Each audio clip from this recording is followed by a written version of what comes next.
আসসালামু আলাইকুম। Start freelancing in 22 ডেজের ধারাবাহিক পর্বের আজকের পর্বে স্বাগতম। আজকে আমরা জানব ফ্রিল্যান্সিং শিখতে কতদিন সময় লাগে। আমরা অনেকেই ভাবি যে ফ্রিল্যান্সিং শিখতে অনেক দিন সময় লাগে, আবার অনেকেই মনে করি শর্টকাট কিছুদিন বা কয়েক মাস সময় দিলে ফ্রিল্যান্সার হওয়া যায়। তো আসলে ফ্রিল্যান্সার হতে কতদিন সময় লাগে, আমার কতদিন সময় লেগেছিল ইত্যাদি বিভিন্ন বিষয় আজকে জানবো। ওকে, সো প্রথম যে বিষয় তা হচ্ছে ফ্রিল্যান্সিং শেখার জন্য কিন্তু ফিক্সড কোনো টাইম লাইন নেই। এটা আসলে নির্ভর করে আমরা কি স্কিল শিখছি, কোন টাইপসের আমরা ফ্রিল্যান্সিং করতে চাচ্ছি ইত্যাদি বিভিন্ন বিষয়ের উপরে কিন্তু নির্ভর করে যে আসলে ফ্রিল্যান্সিং শিখতে কতদিন সময় লাগে। তো যেমন প্রথম যে বিষয় তা হচ্ছে আমরা স্কিল ডেভেলপ করতে হবে। তো স্কিল ডেভেলপ করতে এখন এক একজনের এক এক টাইম লাগে।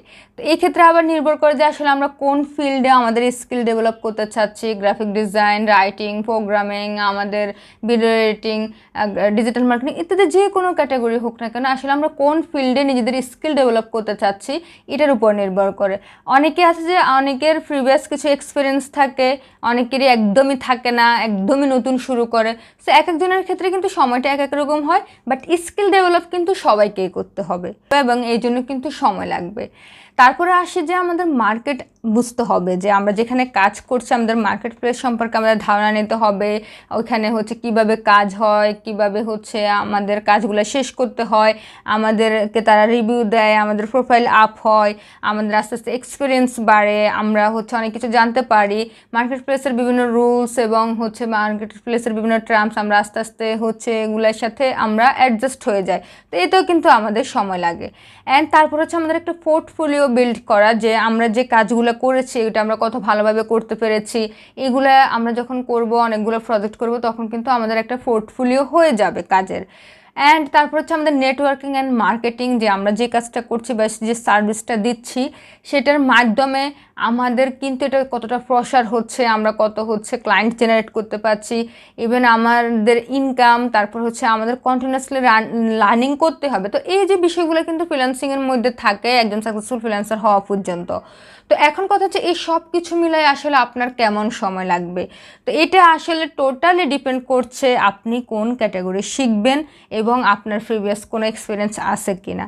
তো অন অ্যাভারেজ আমরা ধরে নিতে পারি যে একজন সাকসেসফুল ফ্রিল্যান্সার হওয়ার জন্য, একটা স্কিল শেখার জন্য আমাদেরকে মিনিমাম, একদম মিনিমাম হলেও আমাদেরকে 4 থেকে 6 মাস সময় দিতে হবে।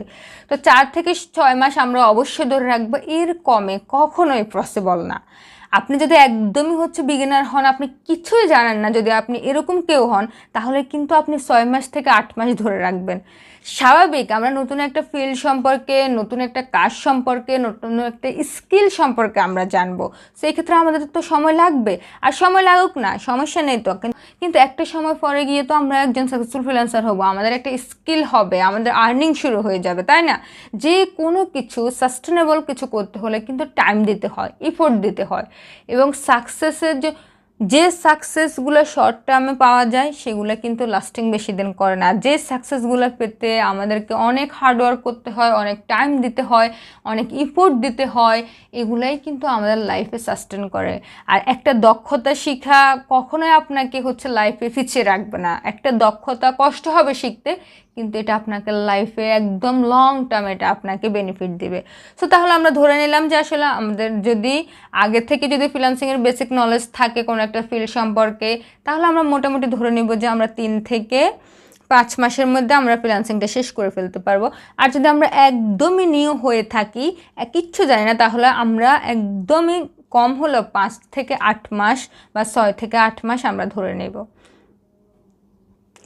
আবারও বলছি, এটার কিন্তু ফিক্সড বলা যায় না, কারণ হচ্ছে এটা সম্পূর্ণ নির্ভর করছে আপনার উপরে, আপনার ইফোর্ট, আপনার শেখার ক্যাপাসিটি, আপনার ফোকাস, আপনার ডেডিকেশন, আপনি কিভাবে একটা স্কিলকে, কোনো কিছু শিখাকে, আপনি লার্নিংটা আপনি কোন প্রসেসে শিখছেন ইত্যাদি, এই বিষয়গুলোর উপরে ডিপেন্ড করেই কিন্তু আসলে সময়টা নির্ভর করবে যে আসলে আপনার কত মাস লাগবে।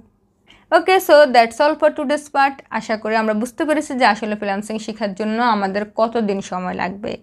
Thanks for watching, see you in the next part. আসসালামু আলাইকুম।